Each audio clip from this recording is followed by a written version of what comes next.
بتعملوا ايه؟ بنحمل الطلبات دي يا حاج عشان في عربيه تانيه نحملها ان شاء الله.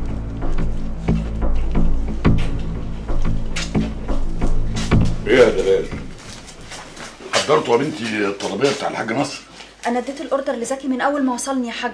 اوردر وزكي؟ انتوا هتشعطونا لبعض، ايه الحكايه؟ الراجل زعلان مننا. مفيش حاجه يا حاج، في شويه نواقص بس بنكملها من السوق. نفس الكلام الخايب، وبعدين بقى انتوا هتقرفوني. حضرت طلبيه طنطا؟ ايوه يا حاج جاهزه. طب هاتي الورق وتعالي ورايا. حالا.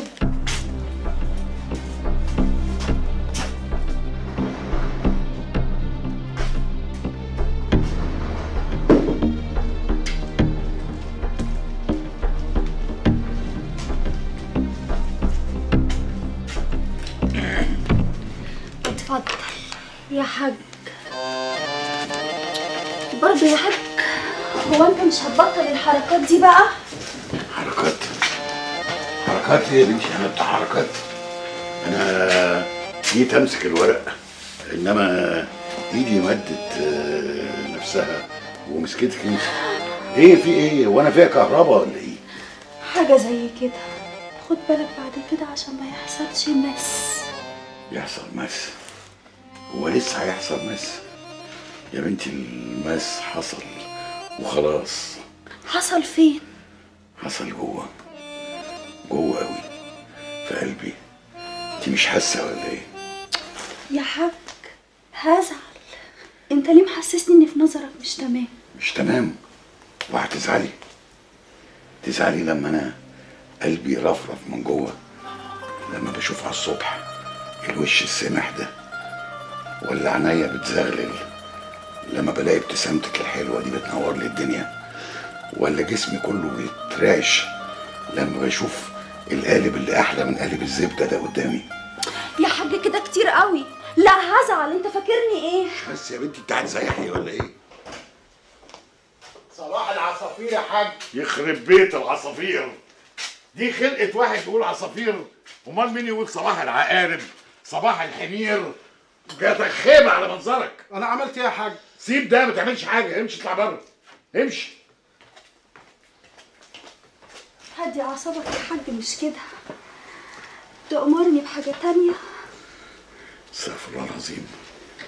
انا بصراحه نفسي امرك بحاجات كتير، بس مش وقته.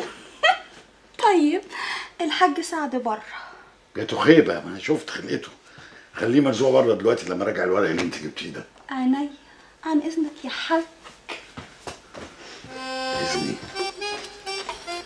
اذني كله معاكي. لا اله الا الله. بصراحه ربنا البت دي حاجه ما تتسابش. معقول؟ يوسف الدقاق، سلام قول من رب الرحيم. ايه يا حاج جاد مالك؟ كنت شفت مين يعني؟ اتخضيت ليه قوي كده ما شفتني؟ اصل سبحان الله لسه شايفك في الموسك في مصر من يومين، الاقيك في موسك الصين النهارده. معقوله؟ بسبعة ارواح بقى ابعد عنك. ايه بقالك قد ايه هنا؟ بقالي اسبوع. وانت؟ انا اكتر منك بشويه. اهلا وسهلا. اعرفك كوكو. دي من عيله مين في الصين يا كوكو؟ الله الله الله الله الله، ده انت بقيت شيخ حاره اهو في الصين يا حجاج. اعرف الصين؟ انا اعرفها زقاق وحاره.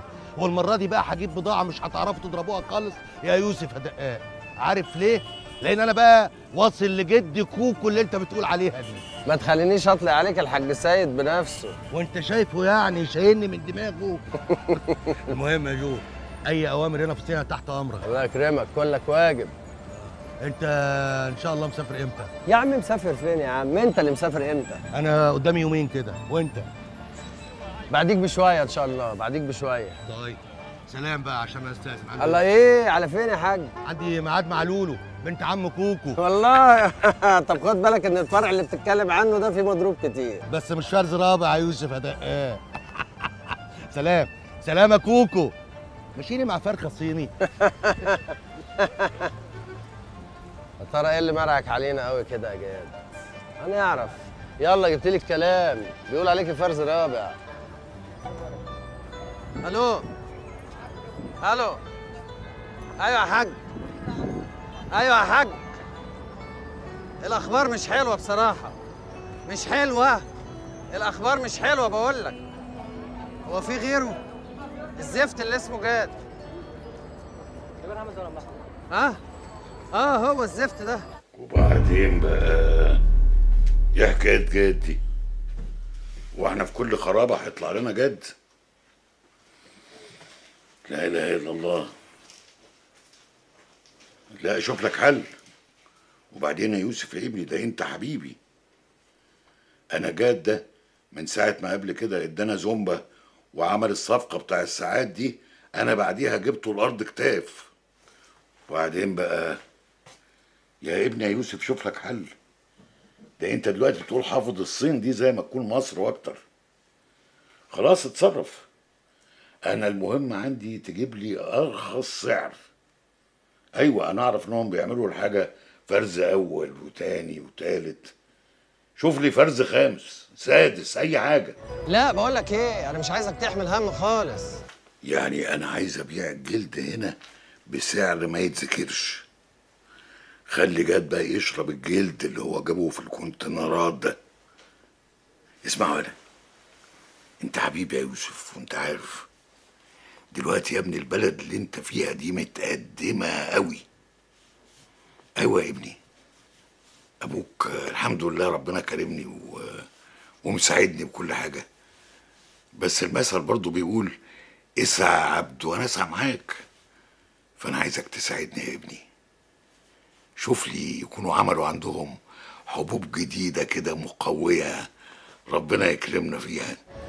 خلاص طمن يا حاج، يلا مع الف سلامه. مع السلامه يا حاج، سلام. دوس انا جوعت قوي حرام عليكم. وحيدو ازيك يا بابي؟ ها عاملين لنا اكل ايه النهارده؟ ما تقلقيش يا حبيبتي، انا وصيت حسونه على الكسل بالبشاميل اللي انت بتحبيها. ربنا يخليكي ليا، بحبك قوي. ويخليكي ليا ويروق بالك دايما يا رب. امين يا رب. ولا يا هاب ده مش جاي ولا ايه؟ انا موجود يا حاج. ايه بقى ده الاكل شكله يجنن. بالهنا والشفا.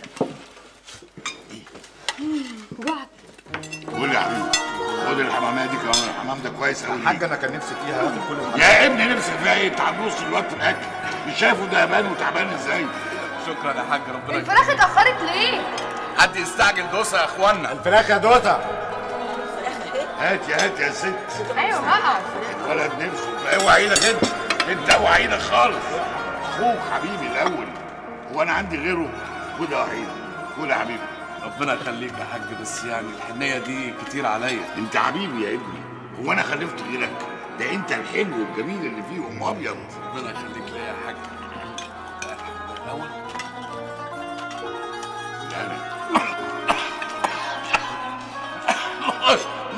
ميه مش سامعين؟ خدوا اختك وجيبوا ميه.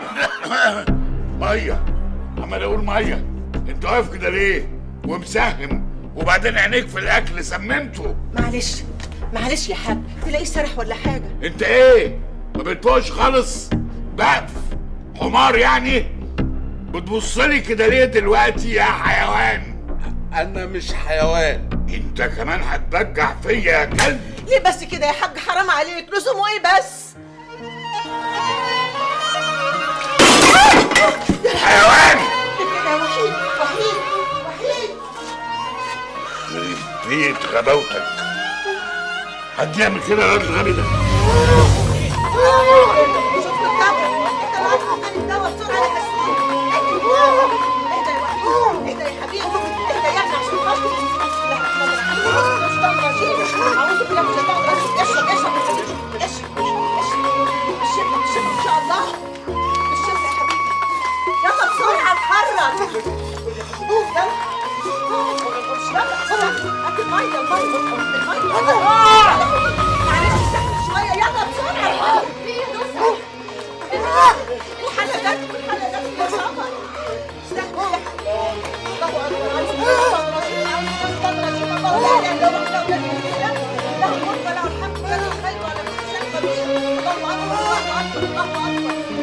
اكبر. انا مش فاهم الحاج صابر ده ايه اللي جراله عشان تجنجرنا وراك المستشفى كده؟ اهدى يا حاج، هتفهم كل حاجه دلوقتي. لا اله الا الله. بعد اذنك. اتفضل. ادخل. يا اهلا وسهلا يا حاج. ازاي الحال دلوقتي؟ طمني. يا حميد يا حاج. ربنا ما يحرمناش منك. الحمد لله، ربنا يطمنا عليها. انا معايا ضيوفه كمال. خليهم يتفضلوا يا حاج. اهلا وسهلا. دقيقه واحده. اتفضل يا حاج. ايه يا عم صابر؟ ايه ده؟ ايه بقى الحركه الزفت اللي عملتها معايا دي؟ ولا حركه ولا حاجه يا حاج. ابنك كمال كلمني عشان امه تعبانه اوديها القصر العيني، وانت عارف هي ما استريحتش في القصر العيني قبل كده. قلت اجيبها هنا. اقعد بقى معاه بقى، خده في حضنك وتصافوا مع بعض. ابوك يا كمال. اتفضل يا حاج. يا سلام. ارتحت بقى دلوقتي؟ جرجرتوني لغايه هنا عشان ادفع لكم حساب المستشفى؟ اقسم بالله ما اعرف انك انت جاي، واللي قاله لك الحاج جد هو اللي حصل. وبعدين ما انا عارف ان انا لو كنت اتصلت بيك ما كنتش هترد عليا. طبعا ما كنتش هرد عليك. هرد عليك بتاع ايه؟ بعد ما عملت لي فضيحه في الوكاله وقدام الناس اللي يسوى واللي ما يسواش. ما هو ما كانش ينفع اسيب امي عيانه ومريضه وانت مش عايز تديني حقي، وكمان انا معيش فلوس واسكت.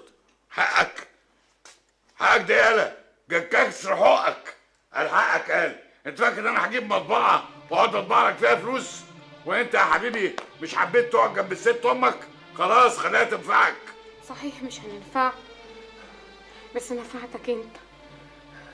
الخير اللي انت فيه ده كله سببه فلوسي اللي ضحكت عليا وخدتها مني، واخرتها رميتني الرميهاتي. نعم. فلوسك ده يا ام فلوس جراها وليا. انت فاهم ان فلوسك دي هي اللي معيشاني في العز والنعيم ده ربنا سبحانه وتعالى. وبعدين فلوسي دي انا عملتها بعرقي وبجهدي، وكفايه ان انا ربيت لك ابنك لغايه ما بقى زي البغل وعلمته كمان. علمته؟ ده انت مضيني على كمبيالات باكتر من اللي صرفته عليا 100 مره. اخلص يالا. انت ما عندكش ايمان بربنا؟ انت مش عارف ان ربنا في القران الكريم قال المال والبنون زينة الحياة الدنيا؟ وقال المال الاول. انا ما مضيتكش غير على اللي انت اتصرف عليك وبس. لا لا لا، مش هي دي الحقيقه. وهنفترض اللي انت بتقوله ده صح. في اب يمضي ابنه على كمبيالات عشان يصرف عليه؟ يعني بتطلعني كذاب يا كلب؟ طبعا، ما انت تربيه واطيه، هتقول ايه غير كده؟ لكن لا، انا مضيتك لاني عارف ان انتوا ناس واطيين، ناس متغاظين مني، حاقدين عليا، عايزين تمصوني وتقلبوني. ايه ده؟ ايه يا حاج؟ صوتك طالع لغايه بره. انا جايبكم هنا عشان تتصافوا مش تتخانقوا مع بعض. اخلص، انت مالكش دعوه خالص. انت اللي عملت فيا كده. انت اللي جايبني للعالم السوي دي علشان يسموني بكلمتين مسمومين من عندهم. دول كل اللي عندهم انهم عايزين يحرقوني، عايزين يقلبوني. ده تكنيله عليك وعلى قرعتك وعلى شعرك. حسبي الله ونعم الوكيل. ده انتوا على ما تعرفوش ربنا. لا اله الا الله. اتفاهم يا حاج. حسبي الله ونعم الوكيل. لا حول ولا قوه الا بالله. الراجل سايب ماشي لحمه ودمه وماشي على طول واقف في وشه. انا اسف يا كمال، انا ما كانش قصدي. انا كان قصدي انكم تتصافوا مع بعض. انت كان قصدك خير يا حاج، بس من فضلك ما تعملش حاجه زي دي تاني الا لما تاخد رايي الاول. لا عيني يا كمال، تحت امرك حبيبي. وبعدين ما تعتلوش هم، انا دفعت لكم حق المستشفى. ما ننحرموش منك ابدا يا حاج جاد من يوم اللي حصل مع سيد، وانت مراعينا يا اخويا. ربنا يكرمك ويديلك على قد نيتك. افضلك علينا كده. عيب يا كمال، عيب. افضل ايه وكلام فارغ ايه؟ جدك الله يرحمه وابو والدتك ليه فضل عليا، علمني السوق على حق. انا عايز اقول لك حاجه يا كمال، انا ماليش اخوات صغيرين، انا بعتبرك اخويا الصغير. ربنا ما يحرمناش منك يا حاج. ولا منك حبيبي. الراجل جاد الزفت ده طول عمره بيتغاظ مني وبيحكي عليا زي العالم البلاوي اللي خدني عندهم دول. بيحاول يرد المقلب اللي هو شايفه يا حاج، بس انت في حاجه مضايقاك غير جاد يا حاج؟ لا ابدا والله. يلا بقى سلام. سلام ايه؟ انا هاجي معاك. يا جماعه فين؟ انت معكش عربيه؟ لا، ما هو زكي عدى عليا الصبح، رحنا المخزن وجينا على هنا على طول. خلاص لو وراك حاجه ممكن اخد تاكسي. مفيش حاجه. تعال يا راجل تعال. ماشي. اتفضل. بس عاجبني انت فييس. اخد تاكس. اخد تاكس ازاي بقى؟ هو انت معاك فلوس؟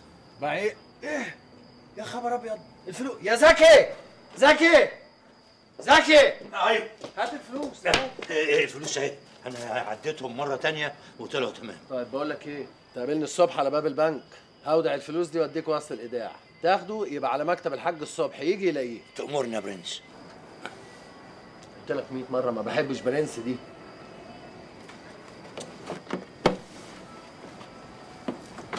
اتفضل اتفضل.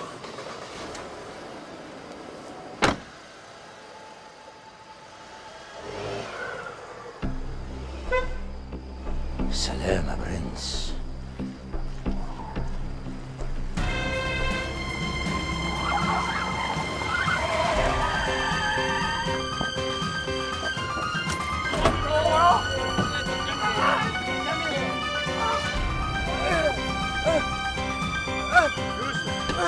يوسف يوسف سلامتك يا يوسف، الف سلامة عليك يا حبيبي. الله يسلمك يا حاجه دوسه. تعبت نفسك ليه بس وجيتي؟ ايه يا يوسف اللي انت بتقوله ده؟ يعني هتعرف انك في المستشفى وما تجيش؟ الف سلامة عليك يا حبيبي. والله دي كانت هتقع من طولها لما عرفت الخبر. ياه للدرجه دي؟ طبعا يا حاج، مش انا بربيه وهو لسه في اللفه، اللي هيجيله ضربه في ايده وفي قلبه اللي عمل فيك كده.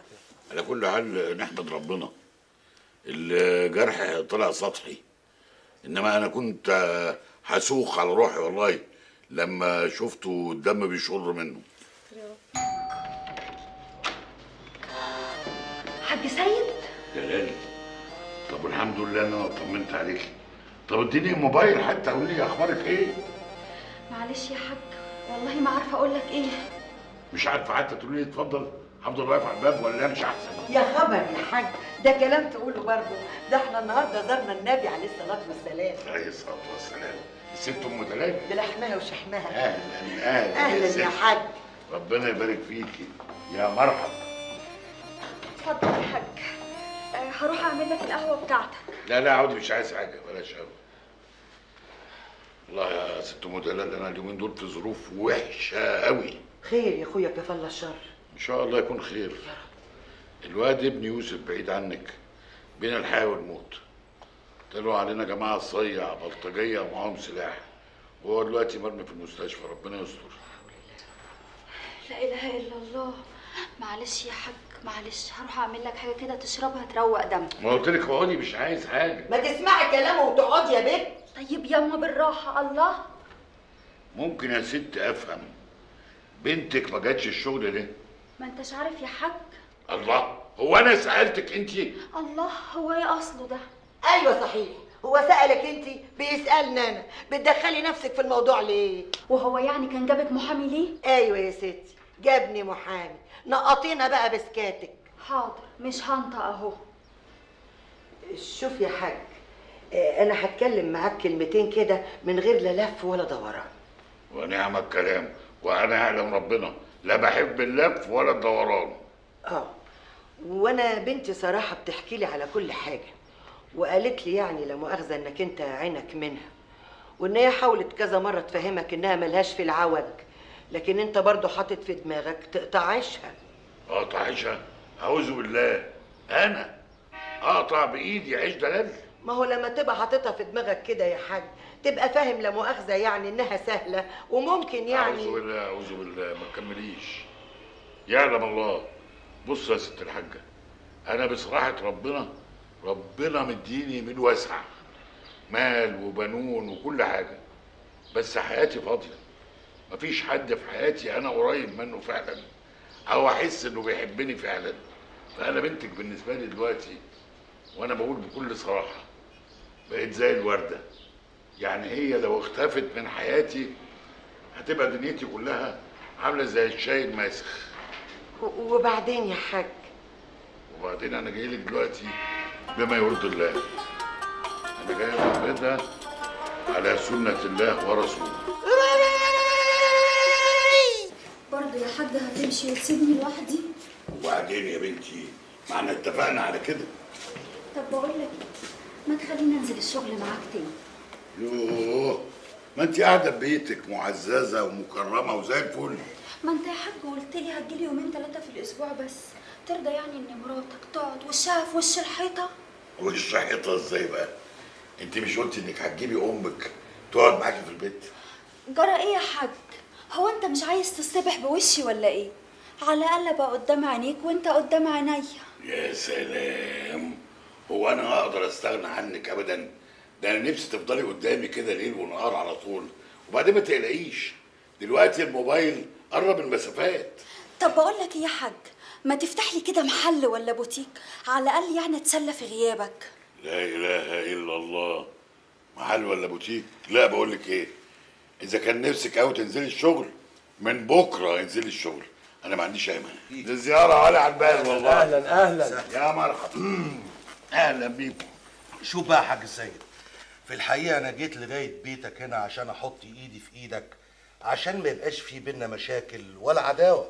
وبصراحة ما ينفعش يا حاج سيد ان كل الدنيا تبقى فاهمة ان جاد هو السبب في قتل استاذ يوسف، والكلام ده مش مظبوط طبعا. الله الله الله الله.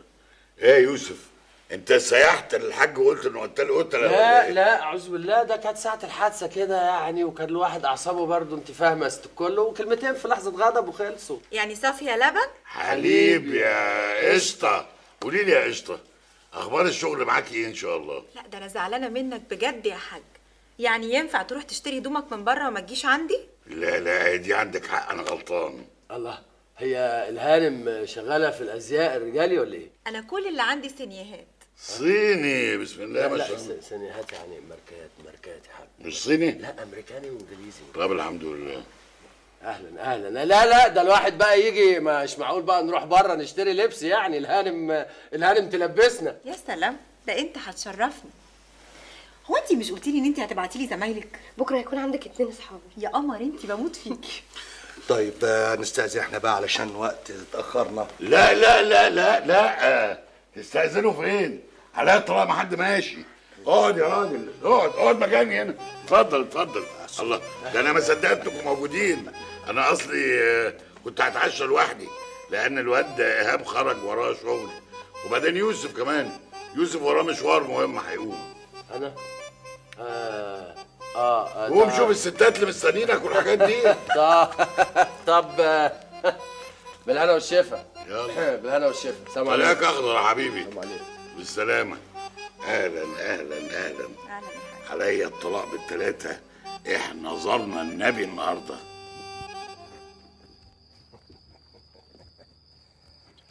ماشي يا حجيج، ماشي اسمع يا ابني، بقول لك ايه، الحاج بيقول لك لو عايز تخش الفيلا ما تخشش من هنا، بخش من اي حته ورا، لا رايح المطبخ ولا حاجه. هو بيستعر مني ولا ايه؟ قول له ما يخافش، مش هفضحه قدام الغرب. يا عم ما انت لسه هتحور وتقعد تتهتهلي وتعمل لي، ما تخلص اسمع ونفذ. حاضر يا يوسف هنفذ. اوعى كده من قدام العربيه.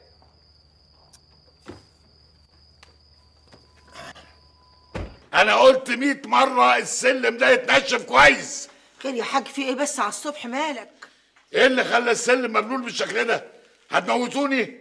اكيد هو الواد الحيوان ده اللي عمل الحكايه دي. مالك انا؟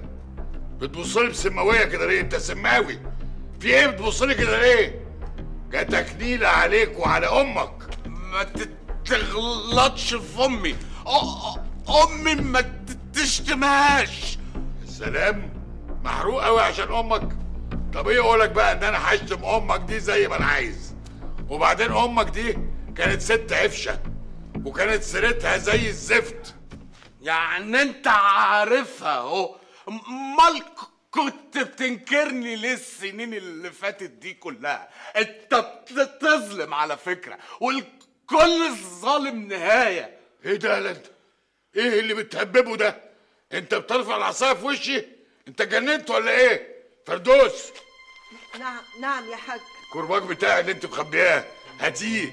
بلاش والنبي يا حاج، الهي لا يسيئك عشان خاطري، بلاش. مفيش حد سيد حد. انت هترد عليا زفت ولا ايه؟ فردوس، هات الكرباج والا انت اللي هتضرب بيه. طب تعالى قدامي بقى. انت الظالم. على اوضتك. انت الظالم. انا هضربك بالجزمه. انت الظالم. اطلع قدامي انا. انت الظالم. اطلع قدامي يا زفت. انت الظالم. استرها يا رب. روق يا حاج، روق يا حاج، وبلاش حكايه القربان دي. اخلص يا كلب، لا كسر عظمك قبله. حاضر حاضر يا حاج.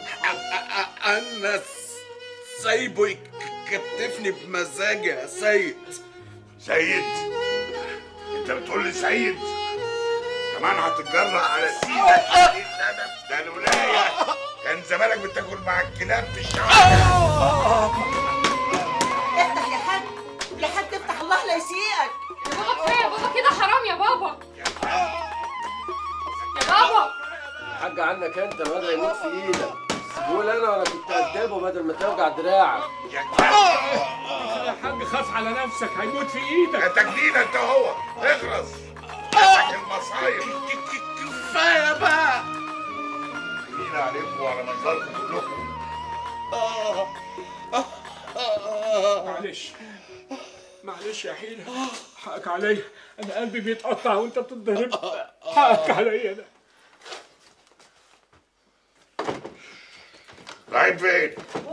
هندخل نشوفه يا حاج. ما عادش هشوفه، سيبوه مرمي زي الكلب كده. لا يا بابا عشان خاطري عايز اخش اطمن عليه. الله ما خلاص بقى يا جدعان، الله مش الحاج قال لكم محدش يخش، الله ما تخنوش اكتر من كده بقى. لا سمر مش عايز كلام، روح على اوضتك يلا. يلا يا اخوان، يلا يا اخوان، يلا. معلش يا حاج.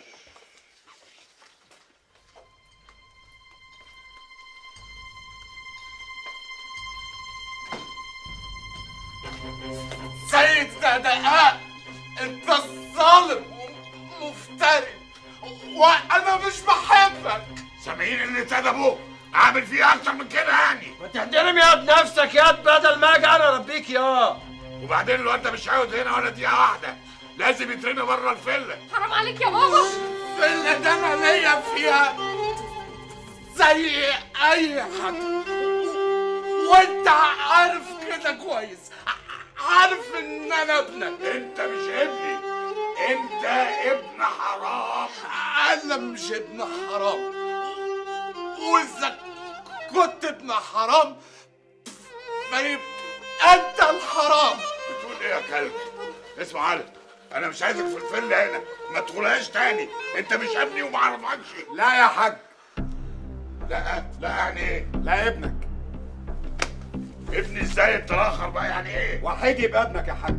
ازاي يبقى ابني؟ كمال وراني ورقه الجواز العرفي اللي بينك وبين ام وحيد.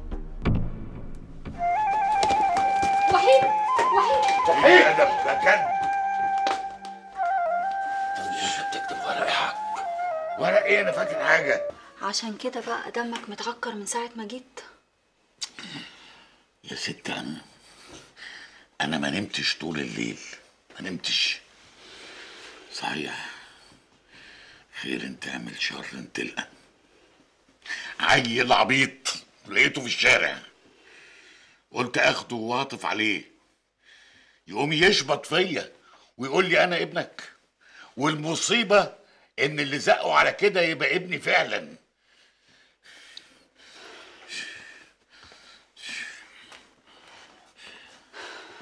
روق يا حاج، روق، مفيش حاجة مستاهلة. لا مستاهله، مستاهله ونص كمان. دي مصيبه سودة، ده انا دم محروق. بس انا مش هسكت، مش هسكت. انا همسك الواد اللي اسمه كمال ده واخنقه بايديا. اما الحاجه اللي اسمها وحيد ده، فده لا يمكن هيخش الفيلا تاني، لا يمكن، لا يمكن. ده ماضي، ما قاضي زمان وراح خلاص، راح. بس اسمح لي بقى يا حاج، أنا عندي رأي تاني. رأي تاني؟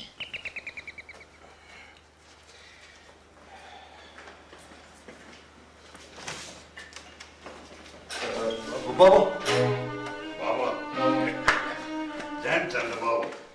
ما تدخلني ولا انت ناوي تطردني ولا ايه؟ لا اتفضل. حلو قوي قوي قوي. ايه مالك؟ اتخضيت كده لما شفتني، كأنك يا ابني شفت عفريت قصادك.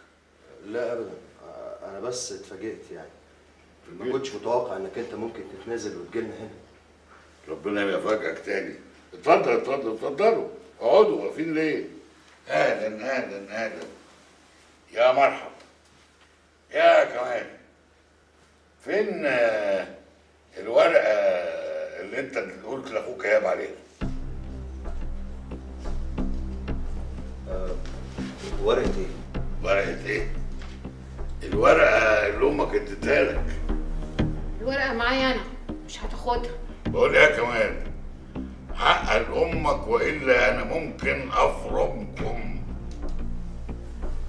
اسمع يا كمال، بص يا حبيبي، اديني الورقه المتصوره اللي معاك دي وانا هقول يا دار ما دخلك شر، كأن مفيش حاجه حصلت، وهبسطك بعديها جدا.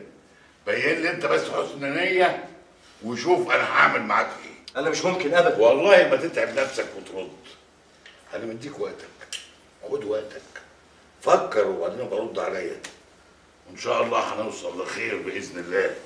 فوتكم بعافيه. انا متشكر ليكم.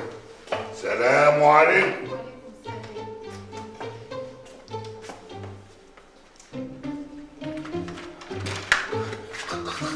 خلاص مشي. هو كان المفروض من زمان خلاص مشي، انما ربنا كرمني وخلاني اشوفك حبيبي. همشي من غير ما اشوفك. تعالى يا ابني، تعالى، مالك؟ انت خايف مني؟ ده انا حبيبك. انا بطلع كده وبعدين بنزل على مفيش، انما انت احبب حد عندي يا حبيبي ده والله. وبعدين انا كنت مكسوف اروح دلوقتي، مش عارف اودي وشي فين من البنت سمر ومن الست فردوس. الناس بيحبوك قوي، انا ما اعرفش ان ليك الشعبيه الكبيره دي، ده انت لازم تخش الانتخابات. بقول لك ايه يا كمال، انا هاخد حبيبي معايا، ممكن؟ والله اللي يختار. ما هو اللي هيختار، هو انا عمري خليته ما يختارش؟ اختار اهو، اختار، هو مبسوط عايز يجي معايا. تعالى يا حبيبي، تعالى زي ما قلت لك يا كمال، ان اديتك فرصه، فكر وربنا يكرم ان شاء الله. تعالى، ده انا هبسطك، ده انت حبيبي. تعالى يلا.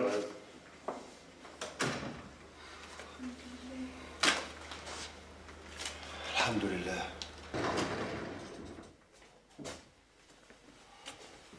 خير يا يوسف. صباح الفل يا حاج. في خبر وحش يا حاج. لا اله الا الله، على الصبح كده؟ ايه خير؟ في ايه؟ الجماعه بتوع جمرك السخنه كلموني. ايه المناسبه؟ جاد من ساعتين كده نزل له 20 كونتينر منتجات بلاستيك وسلك كهرباء، عايز يغرق بيهم السوق. ابن اللذينه، لا عارف انا المخازن عندي عمرانه وبعطش السوق. نزلهم في السكرته، فاهم ان انا نايم على وداني. وده هتعمل معاه ايه يا يوسف؟ ولا حاجه، انا عملت خلاص. كلمت كل زبايننا وهوزع عليهم البضاعه اللي عندنا في المخازن كلها، واللي عايز هياخد واللي مش عايز برضه هياخد. واللي مش عايز ده هتخليه ياخد ازاي؟ يشتري خاطرنا وهي مردوده له. يا ابن اللئيمه، حلوه ده يا يوسف. وبكده بقى نبقى غرقنا السوق. خليه هو بقى يبقى يقعد يطرقع صوابعه جنب البضاعه بتاعته. مين ده؟ ده بهاء، اشهر سايس خيل في مصر. لا والله. بهاء ده بيتكلم كل اللغات، انجليزي وفرنساوي وايطالي واسباني، كل ده ما بيعرفش يكتب عربي اصلا. لا والنبي. طب يا ريتني جيت اتربيت هنا، ده انا ما بعرفش اتكلم كلمتين صيني على بعض بقالي سنتين بحياتي. بقول لك انا بخاف من الحصانه. ما تقلقيش بقى، انا معاكي، نمشي واحده واحده كده من جنب بعض، ما تقلقيش والله. طيب.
اشوف الخزنه، انا عايزك تظبط الدنيا. ايوه بس انت عارف ان الفلوس ناقصه 300,000. اهو ادي 300,000.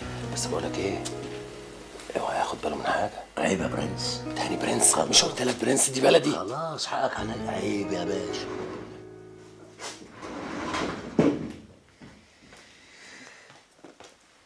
حبيبي همشي انا بقى. ايه ده بدري كده؟ مش عوايدك يعني؟ معلش يا حبيبي تعبانه شويه. تعبانه؟ تعبانه ايه؟ الف بعد شر عليك يا حبيبتي. مغص جامد قوي عندي من امبارح ونسيت الدواء في البيت. مش مشكله. طب ما نبعت نجيبه ولا اقول لك اقعدي استنيني في المكتب، انا شويه كده وهخرج. اما اجي خارج قولي لي ممكن تاخدني في سكتك يا حاج؟ وهنروح فين يا حاج؟ هنروح مع بعض يا حبيبتي. فيها حاجه دي؟ الحاج سيد حبيبك عايز يروقك، وبالنوبه نجيب الدواء معانا في السكه. الله يا حاج مزاجك رايق كده النهارده. خير خير ان شاء الله. رايق قوي قوي قوي. انا النهارده اديت الراجل جد ده حته دين هدر هيطلع من قفاه ان شاء الله. طيب يا حبيبي هستناك بره. ماشي. العنب العنب العنب. اوه يلا اخويا يلا اتحرك شويه. يلا حملي العربيه دي. يلا اتحرك اتحرك. بس يا باشا ده ايه اللي عملته في الراجل ده انت مصمصته. عموما مبروك عليك الشقه يا باشا. الله يبارك فيك يا زكي. عارف يا زكي، انا هحني لك بقك. ازاي يا باشا؟ بدل 6% هخليهم لك 5.5%. عارف يا زكي، عشان الفكره يا زكي، انت دماغك دي جهنم يخربها لك. ايه ده؟ عارف الفكره دي جت ازاي يا باشا؟ لقيت الحاج فجاه على راسي بيقول لي في اقرب فرصه لازم اراجع الحسابات دي بنفسي. رحت مفكر في الفكره دي. طب ما كنت سبته راجع وكنت وريته العجز وقلت له ان انت السبب فيها انا اسع. لا يا باشا انا كنت برضه عبيط هقول كده. انا كنت هقول له الصراحه، هقول له يوسف بيه اللي خد الفلوس دي من ورا سعادتك عشان يعمل بيها شغل الحسام والبضاعه ما اتصرفتش. وبعدين قلنا نعمل على سعادتك الفيلم ده ما تاخذنيش يا حاج ونلطش منك القرشين ونسوي حساباتنا. ايه رايك؟ كنت هتباعك ساعتها زي يا باشا فداك رقبتي وفداك كل يا باشا. اهم حاجه دلوقتي ان العمليه تمت ونضيفه و100%، وانت طلعت بفلوس البضاعه ومبروك عليك الشقه. زي الفل. بس اقول لك على حاجه يا زكي، انا قلبي وقع في رجليا لما الولد خبطني المقطع ده. انا بصيت كده لقيت كل الجنب ده غرقان. ده انا قلت قلبي طلع بره. يا باشا ما تقولش كده عيب. انت عارف الواد ده في حتتنا اسمه الجراح، ايده زي اشطر جراح فيك يا مصر. يحزمك التحزيمه يتهيأ لك ان جسمك اتشق اتنين، تشطفها تلاقي يا دوب خربوش صغير. نهايته بس 100-100. الدماغ دي دماغ جهنم يا زكي. تحت امرك يا حاج. كلمتين اللي عايزها مني. ابوك يا كمال، ابوك مش سايبني في حالي. سيد الدقاق بيحط ايده في ايد عدوينه وبيدفع رشاوى عشان يخسرني الجلد والصمت. طب وانا اقدر اعمل ايه؟ صدقني لو في حاجه اقدر اعملها لك مش هتاخر. نفسي يا كمال، نفسي اشوفك واقف في وسط الوكاله كده راسك براس الواد اللي اسمه يوسف الدقاق ده وبتدور الشغل، علشان اي حركه قذره منهم تنده بعلو صوتك وتقول لا لا، الحاج جاد ما يتعملش معاك كده. الحاج جاد راجل مجدع في السوق. طب وانا هوصل الوكاله ازاي؟ ما هو عشان توصل الوكاله يا كمال لازم توصل الفيلا الاول عشان تاخد حقك انت وامك. الساكت عن الحق شيطان اخرس. تفتكر يعني لو عملت كده ويقف يتفرج لو حس انك عظمه ناشفه هيخاف ويكش منك؟ نفسي يا كمال تتكليها العين من عينيا والاقيك جوه الفيلا بتطلب حقك انت وامك. ما تخافش يا تيمو، انا واقف جنبك وفي ظهرك. والله الموضوع ده كان في دماغي، بس انا اصلي ما احبش ادخل حاجه مش عارف اخرها ايه. عموما سيبني اقلبها في دماغي كام يوم كده وهرد عليك. امسك يا كمال الكارت ده معرض سيارات. روح هناك هيدوك عربيه. هعمل بيها ايه؟ انت بتأجر في الشهر كام عربيات علشان تخلص مشاويرك؟ يعني مرة 2000 3 ساعات 4. هتدفع 2000 واكتب شيكات وكمبيالات على نفسك ومالكش دعوة بالباقي. أنا واقف جنبك زي ما قلت لك. بس كده كتير أوي يا حاج. أنت غالي عليا كمان. ما تقلقش من أي حاجة. ربنا ما يحرمناش منك. السلام عليكم. سلام. سلام يا ابن الغالي.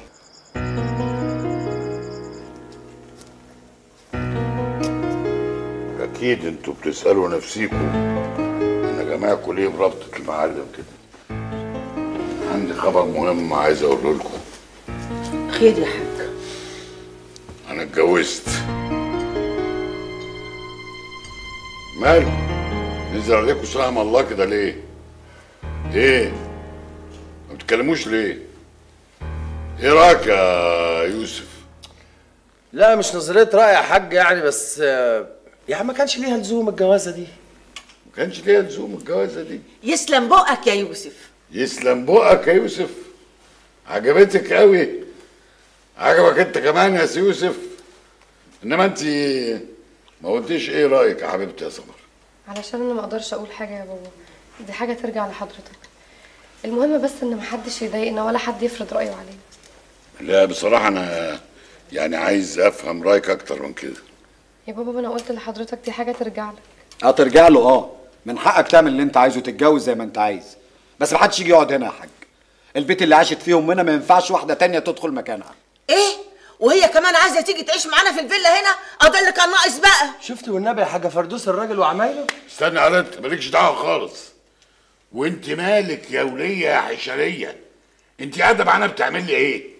ده انا لولا ان انا شايفك قاعده بتخدمي العيال ولولا الوصيه بتاع المرحومه اللي وصت عليكي كنت قلت لك خلصينا. قاعده معانا ليه؟ اطلعي بره، الباب يفوت جمل. كده برضه يا حاج؟ بعد العمر ده كله واللي قضيته معاكوا وفي خدمتكم تقول لي الباب يفوت جمل؟ طب ده انا حرمت نفسي من حاجات كتيره قوي عشان حسيت ان انا واحده من البيت ده. حرمتي نفسك؟ حرمتي نفسك من ايه يا وليه يا خرفانه؟ ده انت واضح انك عجزتي وخرفتي. فعلا يا حاج، اذا كبرت وخرفت كتر خيرك. انا ماشيه. يا حاجه فردوس مش كده، الله دي ساعه شيطان وهتخلص. كده يا بابا. محدش كلام خالص. في 60 داهيه يا فريد باشا. لا لا لا، بعيد قوي، بعيد قوي قوي. لا ده انا منزل لك 10% في الطلبيه اللي فاتت على اساس هزود لك الكميه. تقوم تقول لا طب اقول لك على حاجه، فكر انت ورد عليا. ماشي سلام. لا يا يوسف بيه، لا الحكايه كده مش هتنفع بعد اذن سعادتك. يعني شوف لنا حل في الحكايه دي. حكايه ايه يا زكي؟ الشغل اللي مكركب على دماغي يا يوسف بيه. الله، من ساعه ما الهانم العروسه خدت اجازه يعني هو الحاج يتجوز وله سنه. لعلم سعادتك انا شغال دلوقتي محاسب وسكرتيره في نفس الوقت.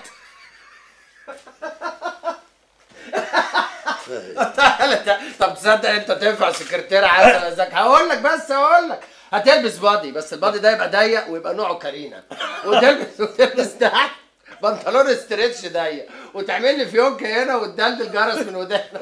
كده يا باشا انت عايز تطفش الزباين ولا ايه؟ وبعدين يا عم اتريق براحتك، انا برضو شايل لك التقيله. قول التقيله يا زكاوي. الدكتور حسين بتاع المستلزمات الطبيه دلوقتي ما هوش عايز ياخد مننا لا سرنجات ولا مشارط ولا لزق ظهر ولا كانيولات ولا حاجه من دي من اصله. من ساعه عدم المؤاخذه ما اشتغل في اللزقه العجيبه بتاعت الرجلين اللي احنا جبناها دي، وهي مشت معاه وبقت 100 فل و14، وعايز كميه اكبر بكتير. طب وهنجيب له منين؟ البضاعه اللي عندنا كلها خلصت خلاص اتوزعت. انا برضو محسوبك يا باشا، ما سكتش، قعدت اتقصر وادور لغايه ما عثرت في تاجر في بورسعيد عنده كونتينر كامل على بعضه. بس المشكله بقى انه عايز الفلوس كاش، بس انا ما سكتش، دبرت له الفلوس ومستني تعليمات سعادتك ابعت اشيل. وبعدين لعلمك البضاعه دي دلوقتي بقت عامله زي المخدرات. طيب خلاص بلغ الحاج. حاج ايه؟ حاج ايه يا يوسف بالله هبلغه؟ هو انا قلت تقول لي احلبوه؟ لقمه طريه وجايه لنا لغايه عندنا، تقول لي بلغ الحاج. تبلغني. امال عايزه يجي فجأة ويقول لك عايز اراجع الحسابات زي النوبة اللي فاتت، ونرجع احنا بقى نقعد نعمل افلام وانا اللي اتضرب بالمطوه في الاخر؟ وايه يعني يا يوسف بيه لما تتضرب في المطوه؟ ده على رأي المثل، وش من غير علامات زي الشوربه من غير بهارات. وبعدين لما الحاج يقول لك عايز اراجع الحسابات ساعتها يحلها ألف حلال. وهيدفع كاش؟ النص كاش والنص بشيكات على سنه، ولعلمك البضاعه دي مكسبها 100%. يعني ناخد احنا تمن البضاعة كاش في الأول، وبعد كده المكسب كله يبقى هو القسط. والراجل مستني بره، أقول له إيه؟ يلا توكلنا. ابعت الفلوس وخلي بتاع بورسعيد ده يشحن البضاعة، وأنت خارج تبعت لي الدكتور حسين ده. ماشي. لا بقول لك إيه؟ نعم. الروج اللي هي شايلاه في مكتبها اوعى تستخدمه لحسن الحاج يحطك في دماغه. لا ابعد عن الحاج.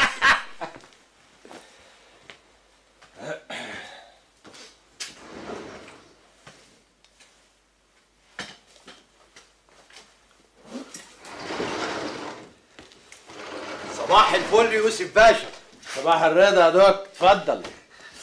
اما البضاعه الاخرانيه اللي خدتها منكم مسمعه في السوق جامد قوي. اسمها البضاعه اللي خدتها مني مش منكو. الله، واحنا بنتدلع عليك واحنا بنعرف ناخد حق ولا باطل غير مع حضرتك هنا. بقول لك ايه يا دوك؟ امال في زياده في البضاعه الجديده 10%. هقول لك هتدفع 10% عربون، وبعد اسبوع هتدفع 40%، والباقي على شيكات 9 شهور مش سنه، 9 شهور يا دوك. الشيكات دي مقدور عليها، انما ال 10% زياده دي ليه؟ بقول لك ايه يا عسل، انت مش بتاخدها مني ب 24 وبتبيعها ب 99.5 وبتلزق مصاريف الشحن للزبون؟ ما جاتش بقى ال 10% بتاعتي دي يا دوك، خليك حلو. انت كده يا جو محدش يعرف ياخد معاك حق ولا باطل. استبينا. ماشي. ايوه يا زكي، بقول لك ايه، الدكتور هيجي لك دلوقتي هيديك 10% عربون. لا الزياده هتبقى 10% بس. 10% بقول لا مش 17، مش زي ناصر. اسمع الكلام يا زكي. ماشي اتفقنا، يلا سلام. منور الدنيا يا حبيبي. ما تحرمش منك يا غالي، ربنا يخليك. شرفت وانست. شكرا. حصلت البركه. السلام عليكم. السلام يا دوك. شكرا. نورت. الف سلام.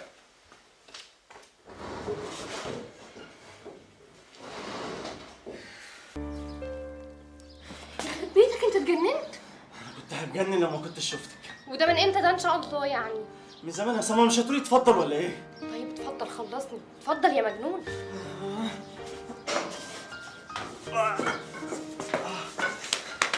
ايه التهييس اللي انت فيه ده؟ ده انت اتجننت خلاص. عشان وحشتيني جدا يا سما. كنت هتجنن لو ما كنتش شفتك. وحشتك ولا ده احساس بالذنب عشان انت كسرت لي رجلي؟ هو الاحساس بالذنب موجود، بس في احساس تاني جوايا اقوى منه يا سمر. اللي هو ايه بقى؟ هقول لك بس ما تزعليش. مش عارفه، يمكن ازعل على حسب اللي هتقوله.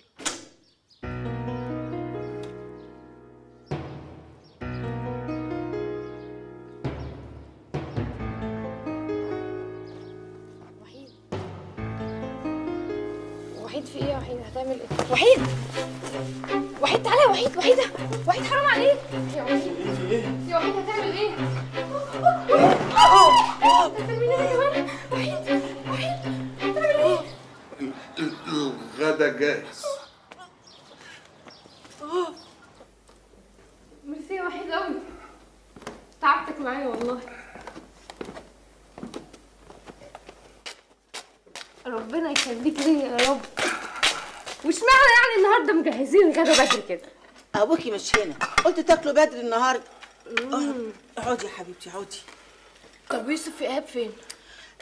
قالوا اتغدوا، انتوا هيتاخروا. بس انا ماليش نفسي اقعد اكل لوحدي كده، ما تقعدوا تاكلوا معايا. ما احنا حواليك اهو. لا بص هقول لك تعمل ايه، انت تروح تقول لحسونه وجنة يجوا يتغدوا معانا. بتقولي ايه؟ تصدق يا يوسف بيه كنت هنسى واكتب اسم الحاج سيد الدقاق على الشيكات. لا يا راجل انسى بقى الاسم ده خلاص. من هنا ورايح الشيكات هتتكتب باسم يوسف سيد الدقاق. تمام يا ملك، الشيكات كلها جاهزه، اتفضل. شكرين يا دوك. العفو. شكرين يا دوك. هتظبط انت بقى مع زكي وهتشوف هتستلم امتى والكلام ده كله. نورت يا دوك، حصلت البركه. متشكرين. مع الف سلامه. شكرا يا يوسف بيه. سلام عليكم. مع السلامه. شكرا.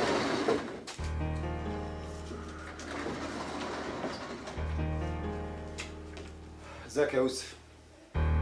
ايه ده ايه ده يا هاب الدقاق في وكاله الدقاق؟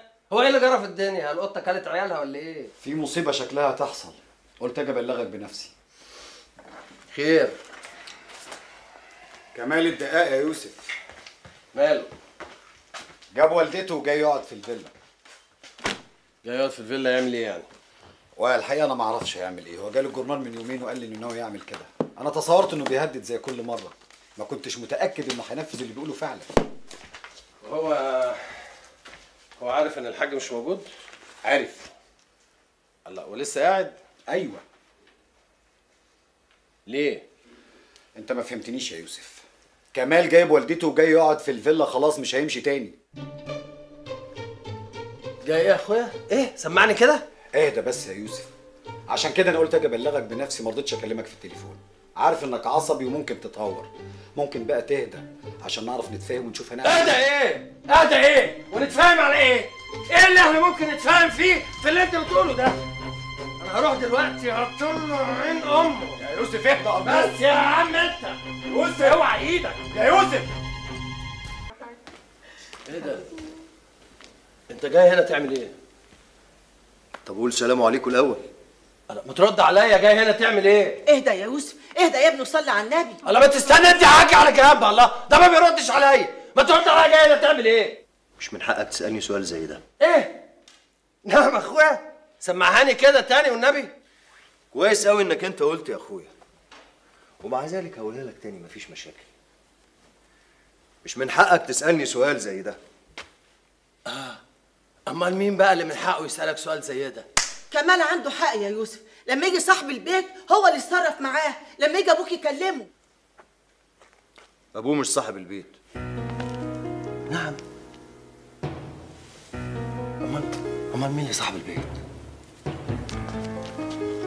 الست دي. ده انت جاي تسوق الهبل على الشيطانه وتعمل الشويه دول. بقول لك ايه، يلا يا ابني من هنا، يلا من هنا من غير ما ترد، ورينا عرض كتافك. طب نزل ايدك دي بس واحترم نفسك. عيب يا يوسف، عيب، ده اخوك الكبير يا ابني. كبير ايه؟ الكبير ما يخشش البيت زي الحراميه. انا مش حرامي ومش هخرج. انت عارف كويس قوي مين فينا اللي حرامي. مين ده اللي حرامي يالا؟ مين ده اللي حرامي؟ ما تقولش انا. معقولة مش صغيرين على الكلام ده؟ استخافه لا تختشيش. خلاص كمان، خلاص يوسف، انتوا اخوات. هو ده يعرف يعني ايه اخوات؟ ده ما يعرفش غير مصلحته بس. ورحمة امي، شوفوا رحمة امي ما هسيبك يا اعلى ما في خيرك اركبه. ولعلمك انا كنت عامل احترام لصبر والحاجه فردوس، لكن انا اللي يمد ايده عليا قطعها. طب احنا هنشوف بقى مين اللي ايده هتتقطع ورجله كمان. في ايه يا جماعه؟ في ايه الصوت والزعيق ده؟ البيه جاي عايز يستولى على الفيلا. البيه جاي يحط ايد على الفيلا، بس اما نشوف بقى. بص، نجوم السما فوق قراب لك، وانا قلت لك اهو كمان. يوسف ما تستنى يا ابني عشان نتفاهم. معلش يا كمال، سيبك منه. ما تمشيش يا كمال، ده حقك انت وامك، ده بيتك. صباح الخير يا كمال. صباح الخير يا حاج. اخبارك ايه؟ الحمد لله. انا عارف انك مستعجل عشان سايب الحاجه في الفيلا. امسك ده. ايه ده؟ خليه معاك، ما تستعملوش. الواد يوسف معاه واحد زي ده، وطول ده معاك هيكون قلبك ميت. انا قلبي ميت من غير سلاح يا حاج. ايوه يا كمال، بس المظلوم عمره ما بيرجع حقه بالعياط والندب واللط مع الخدود زي الستات. الحق ما بيرجعش الا بالقوه. معاك حق، الحق ما بيرجعش غير بالقوه. والظالم عمره ما قلبه بيرق ولا عينيه بيترغرط بالدموع طول ما المظلوم واقف قدامه عمال يقول له كلام عطف. انما الظالم يا كمال ما بيسمعش في ودنه غير حاجه واحده بس، صوت القوه. لكن بيخاف لما يلاقي اللي قدامه اسد. وانا عاوزك تبقى اسد يا كمال. اوعدك يا حاج ان هم من هنا ورايح مش هيسمعوا مني غير صوت القوه، صوت ما فيهوش لا ذل ولا انكسار. ومش هخرج من الفيلا دي اللي على جثتي. بعد الشر عليك، انا احميك برقبتي واقدر احميك كويس قوي منهم، وطول ما انا عايش انا في ظهرك. كمال ده زي اخويا الصغير.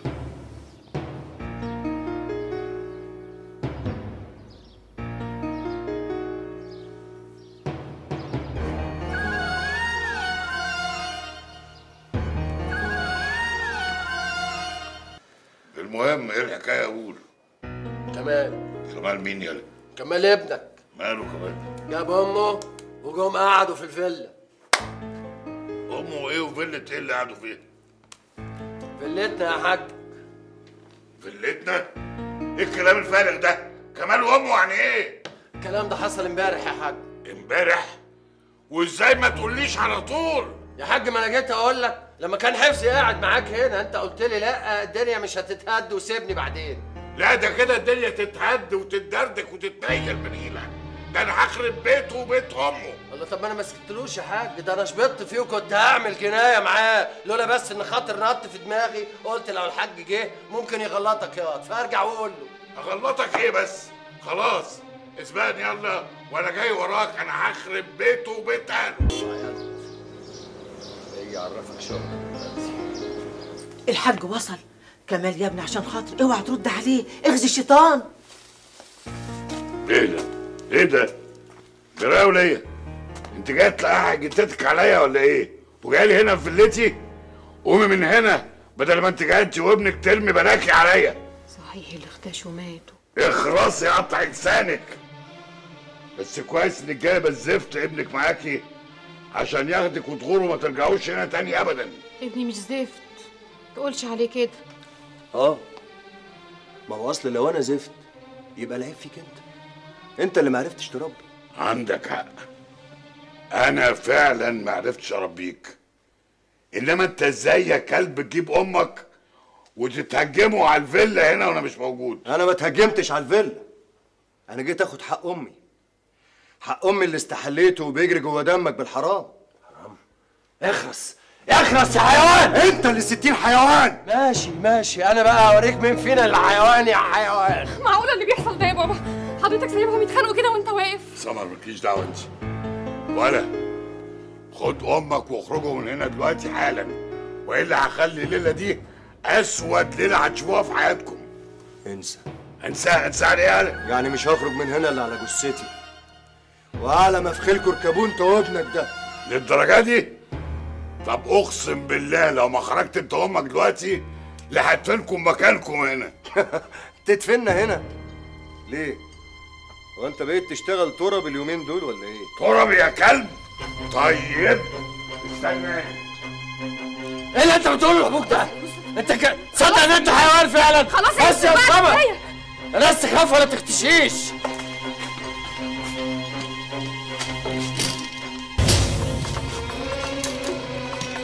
يا لهوي يا مسكتي اغزي الشيطان يا حاج. ابعدي عن خلقتي. ابعدي يا سمر، ما حدش فينا عبية. انا مش طايق نفسي.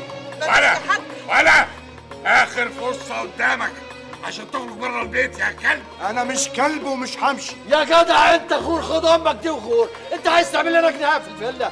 سيبه يا يوسف، انا هفرغ البندقيه دي في دماغك. يا حاج لا بس انت ساعتها بقى جاني على روحي. ده انت بترفع السلاح في وش ابوك يا واطي يا ناكر جميل. اللي هيقرب مني هقتله. انتوا اللي رفعتوا عليا السلاح الاول وانا لازم ادافع عن نفسي. سيبهولي بقى، انت جيت لي بقى. انا اللي هقتلك بايدي وهيبقى دفاع فعلا عن نفسي عشان انت دلوقتي مقتحم بيتي. مش هسيب يا بابا.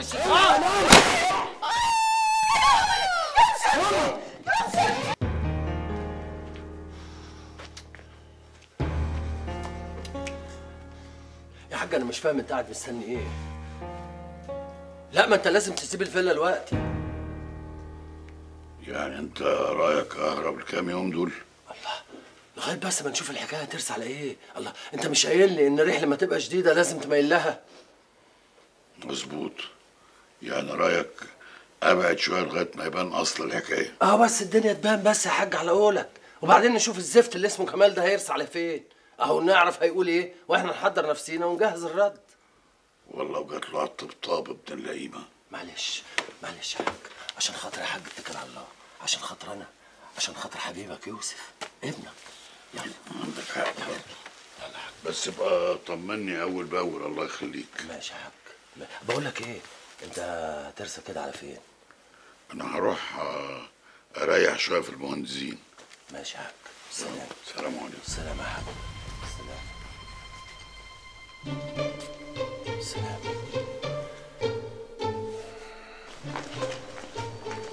مين ابن الست اللي اتضربت بالنار؟ انا. طب اتفضل.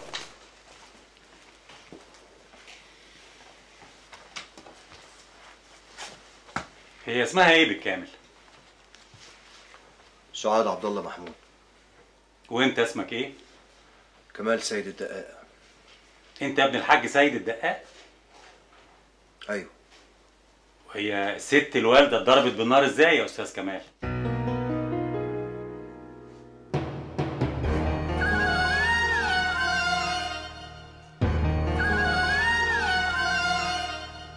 والدي اصل هو كان بينظف البندقية بتاعته فالرصاصة خرجت غلط.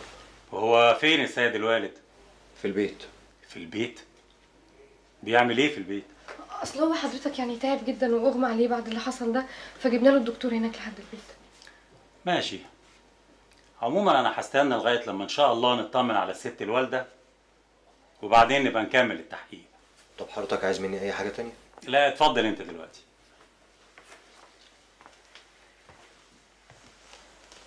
ربنا يسترها بعد الدنيا واخره يا رب. انا بجد متشكره قوي يا كمال على اللي انت عملته ده، مش عارفه اقول لك ايه. انا مفيش في دماغي حاجة دلوقتي غير امي. نفسي اطمن على امي وتقوم بالسلامة. طيب اللي فيه الخير يقدمه ربنا ان شاء الله. يا رب.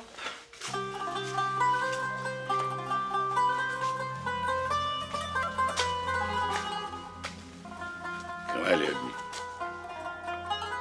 وبعدين بقى انا مش عايزك تزعل. انا ما كانش قصدي ان اللي حصل ده يحصل. امال كان قصدك ايه؟ تقتلني انا؟ ده كلام. في حد يا ابني بيقتل ابنه؟ اللي حصل بصراحة ان انا دمي فار لما سمعتك كنت بتقول ما عرفش يربي والكلام الفارغ اللي انت قلته ده، فانا قلت اضرب طلقة في الهواء الم بيها الدور يعني. ايه اللي حصل ده؟ ايه اللي حكيته لي سمر في التليفون؟ ما حصلش حاجة، كل خير ان شاء الله، المسألة بسيطة. اسمع يا كمال يا ابني، يا ابني الضفر عمره ما بيطلع من اللحم. طمني على والدتك يا كمال، اخبارها ايه؟ في الانعاش. ماما في الانعاش يا ايهاب. ده على كده الحالة في منتهى الخطورة بقى. منتهى الخطورة ايه بس؟ ولا خطورة ولا حاجة. الدكاترة شافوا ان وجودها النهارده في الانعاش احسن لها، انما بكره ان شاء الله هنقلوها اوضه عاديه. اشفيها يا رب العالمين. يا رب اكتب لها السلامه هي وكل مرضانا.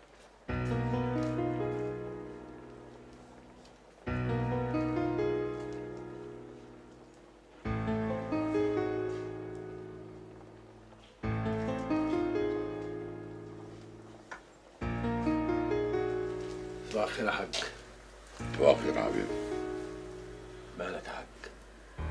شكلك بيقول ان مزاجك وحش. تصدق بالله انا كمان زيك بالظبط. انا طول الليل امبارح دماغي عماله تضرب تقلب ولا عرفت انام ولا دقيقه. ليه يا ابني وانت مالك بس؟ مال ازاي يا حاج؟ ما احنا اللي طلعنا خسرانين من الهيصه اللي حصلت امبارح دي.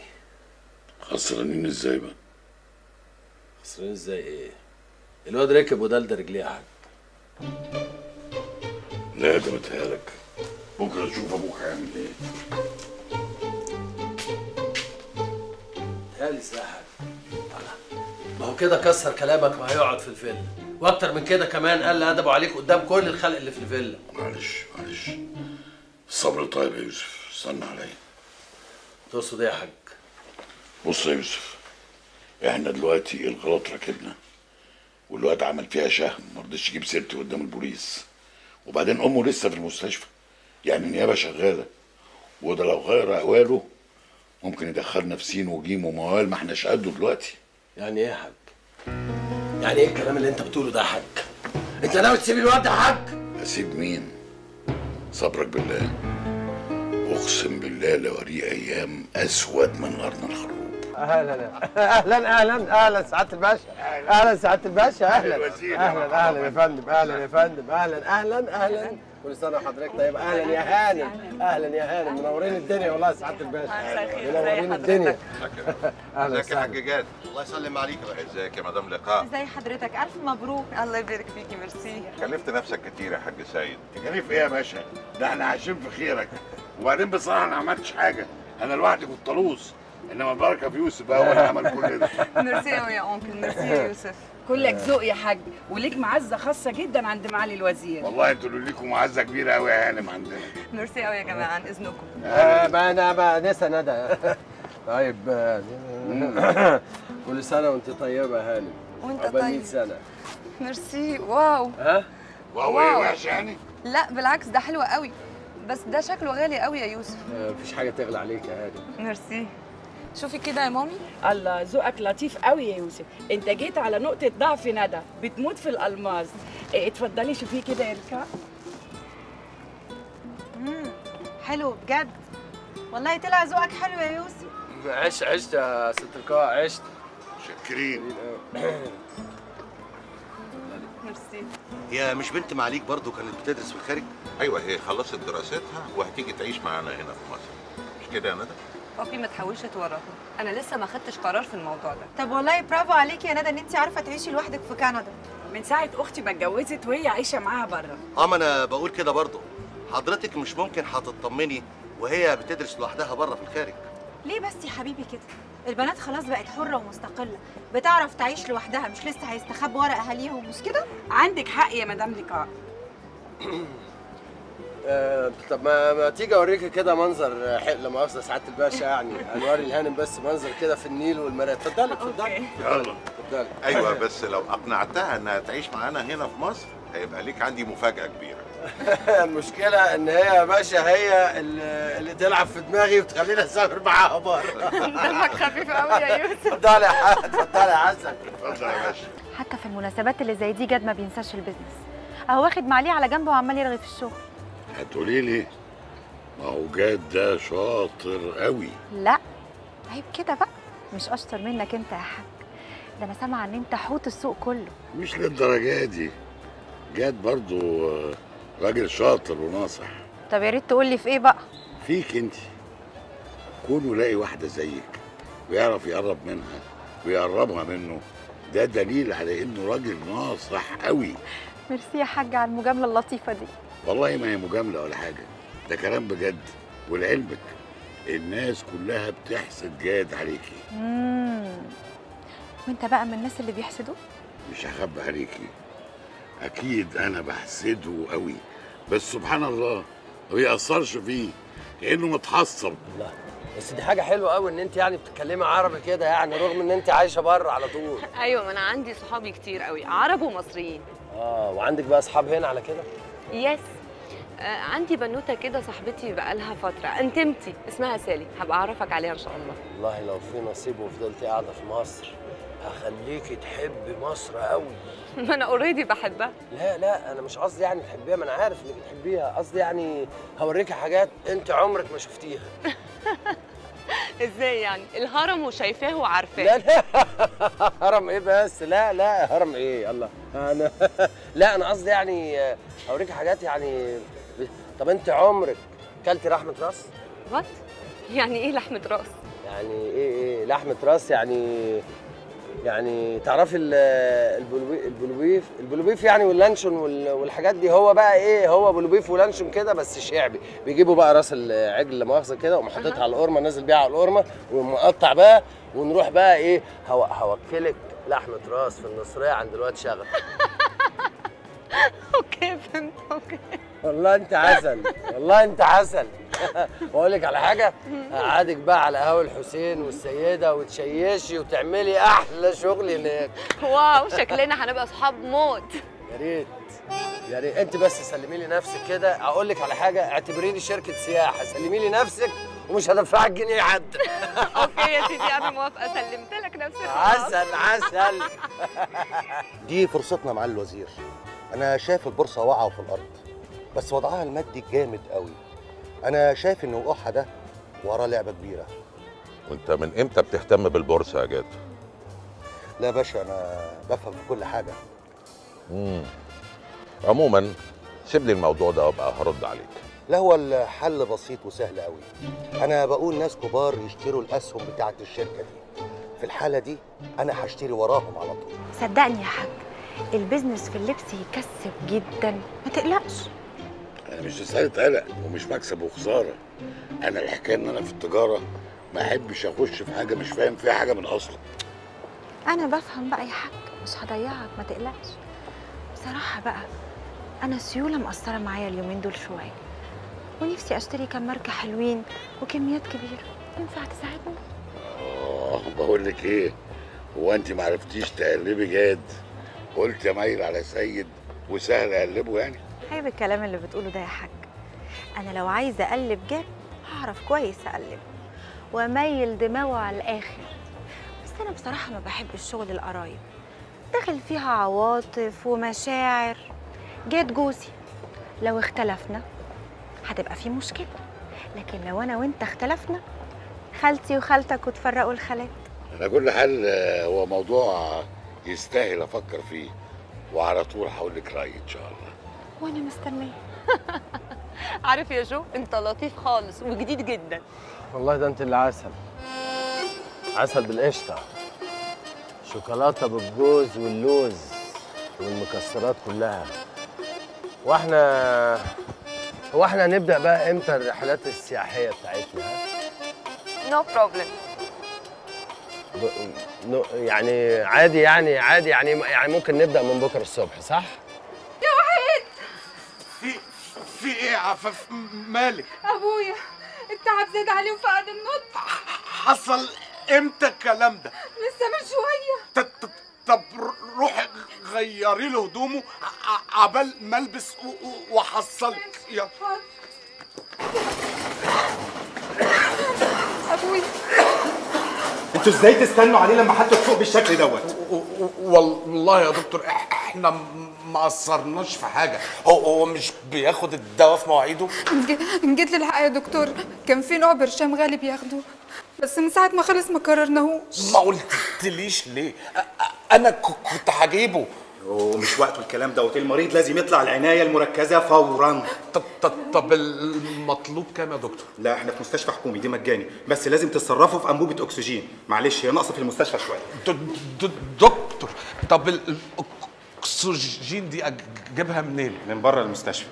طب بكام؟ مبلغ وقدره. شد حيلك. كل الفلوس صرفتها في تاكسي.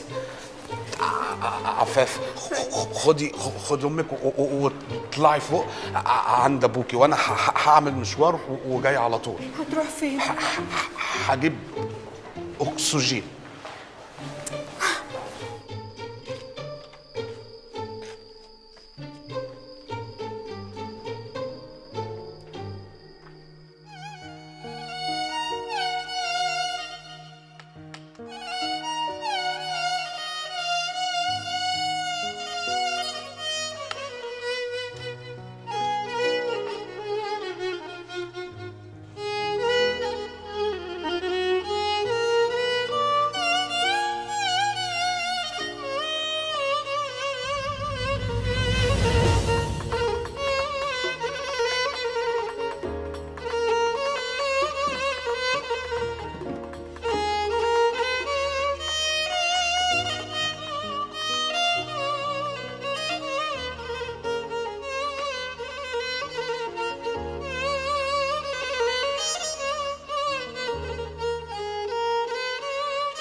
الله يرحمك ياما.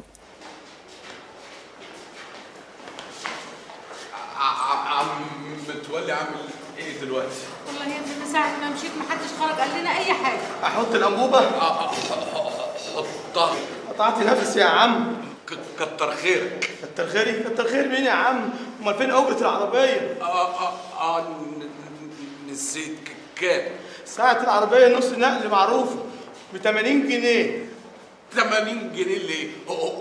وانا كنت راكب الطياره. يا عم هو النظام كده يا عم. طب معايا 55 جنيه وفكه ينفع؟ هات يا عم، انا عارف من الاول ان انت زبون لبط. لا مش دلوقتي، هات الانبوبه وتعال. يلا.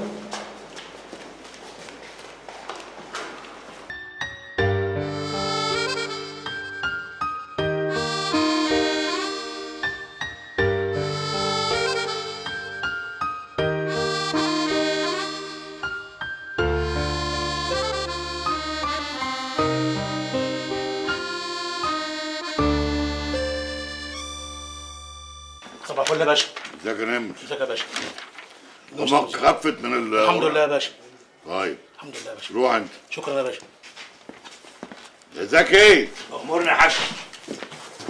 الفاكس بتاع العين السخنه ده قالوا فيه البضاعه هتوصل امتى؟ ايوه يا حاج، مكتوب اهو في اخر سطر عند سعادتك. معلش احنا مشغلينك اليومين دول شغل السكرتاريه كمان، تعبناك معانا شويه. تعبك راحه يا حاج. طيب على كل حال انا قريب هجيب لك سكرتيره جديده، عايزك تستنتفها وتعلمها الشغل وتاخد بالك منها. عيني يا حاج، استنتفها واعلمها، بس يا ترى مش بعد كده بقى تتنقل من السكرتاريه للبيت عند سعادتك؟ ريال هو ايه، انا قاعد بصطاد سكرتيرات ولا ايه؟ اصل حضرتك ما تاخذنيش يعني شقي جامد يا حاج. انت هتهزر معايا ولا ايه؟ انا اسف يا حاج، انا ما اقصدش والله. طب يلا غور من هنا، ما تجيش، يلا امشي. حاضر يا حاج. يلا يا ابني انت. عمري ما كان ليا اصحاب، كنت دايما وحيده. حبيت وانا في الجامعه، حبيت واحد يعني، بس للاسف هو حب نجاحه اكتر مني، فجوزت جات، ومن وقتها قررت ان هدفي الوحيد في الحياه هو النجاح والفلوس وبس. يعني من الاخر كده بعت قلبي. عارفة، أول مرة أحس إن أنا قادر أتكلم أفضفض. حاجة غريبة أوي لما الواحد يحس إنه وحيد رغم إن حواليه ناس كتير. أنا عشت عمري اللي فات أدور على حقي ونسيت نفسي، نسيت كمان، نسيت مشاعري ونسيت الحب. الحقيقة الوحيدة إن إحنا ما نعرفش نعيش من غير الحب. إحنا بنتولد وهو جوانا. كره السيد الدقاق موت أي حاجة جميلة ممكن تتولد جوايا. لا وحيد، بلاش سيرة الكره، ما تخلينا في سيرة الحب. أنا أول مرة أحس إن أنا قادر أتنفس، قادر أعيش. أنا مبسوط أوي إن أنا قابلتك هنا. وأنا كمان مبسوطة أوي.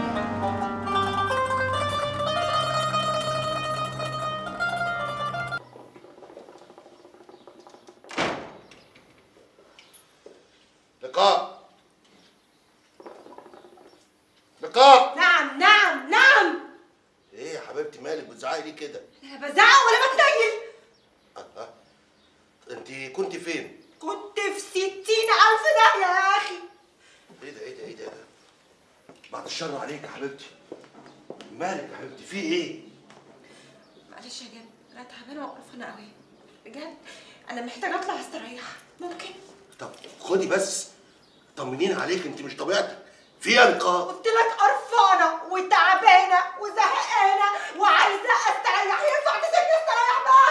الله. لقاء افهميني بس يا بنتي، لا تتكلمي معايا.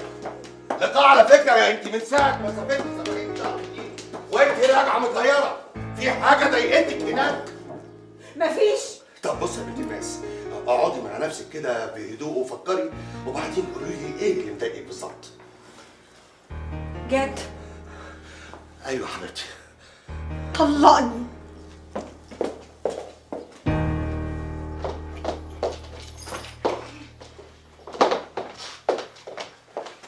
مالك حبيبتي؟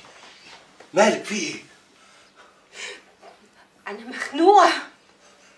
مخنوقه؟ طب ما احنا كلنا بنتخنق، عادي جدا يا لقاء. هو اي واحده كده تتخنق او تتضايق شويه تقوم كده تطلب الطلاق من جوزها على طول؟ يا جد افهمني، انا مش حاسه اني سعيده اصلا. مش سعيده معايا انا؟ ليه يا حبيبتي؟ هو انا معاكن عليكي ولا حاجه؟ على فكره انا ما قلتش كده. امال في ايه؟ مالك يا لقاء؟ يا اخي اعتبرها حاله نفسيه، وبدل ما نزيد ويحصل بينا مشاكل ونتقلب اعداء بعد ما كنا اصحاب ننفصل احسن. انا بجد بعزك.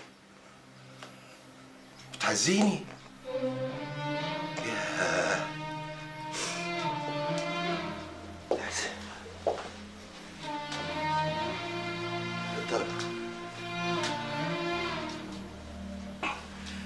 طب لقاء، خلي بالك ان في بينا شغل وفلوس وبزنس، والطلبات اللي انت طلبتيها مني دي دلوقتي ممكن تأثر على اللي بينا. بزنس ايه؟ بزنس ايه؟ يعني اولع في نفسي عشان البزنس بتاعك؟ هو ده اللي هينفعني؟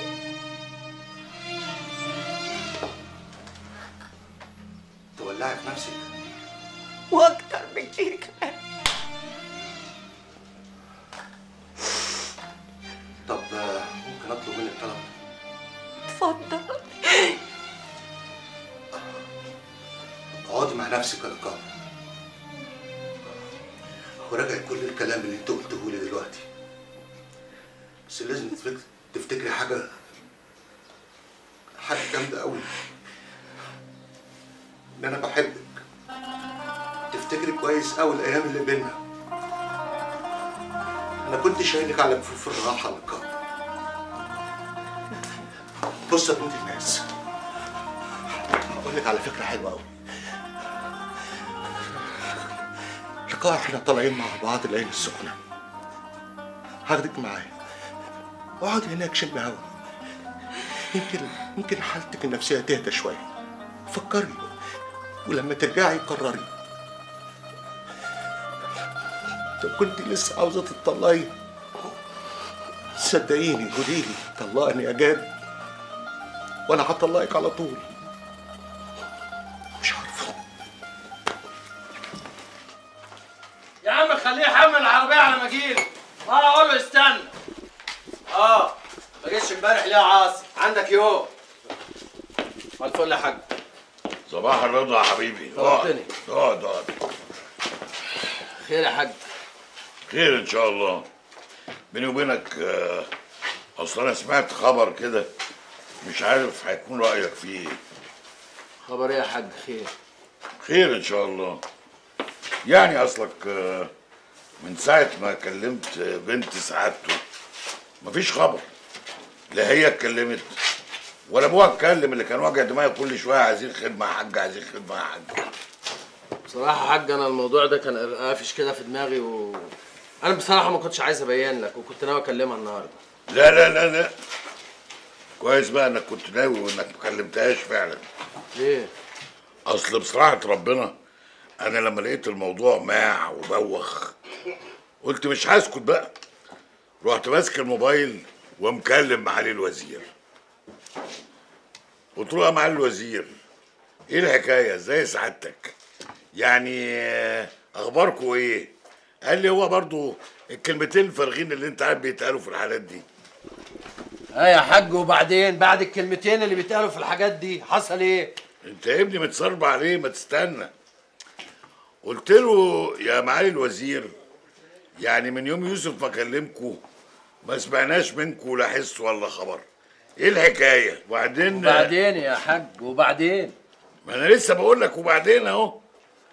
لقيت الراجل قال لي كلمتين ما كنتش اتصور انه ممكن يقولهم لي ابدا ابدا. ايه يا حاج؟ كمل يا حاج وبعدين؟ ما انا هكمل اهو. قال لي انت بتسأل على الطلب بتاع يوسف؟ يا سلام يا حاج سيد يا دقاق.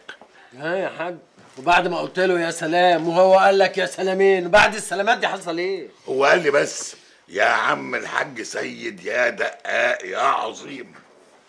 هو احنا معقول هنلاقي في بر مصر ده كله حد زيكم وزي ابنك يوسف؟ بجد بجد يا حاج؟ اي والله يا ابني. قالك كده بجد يا حاج؟ بجد بجد. الف مبروك يا حكومه. الله يبارك فيك يا ابو الحكومه.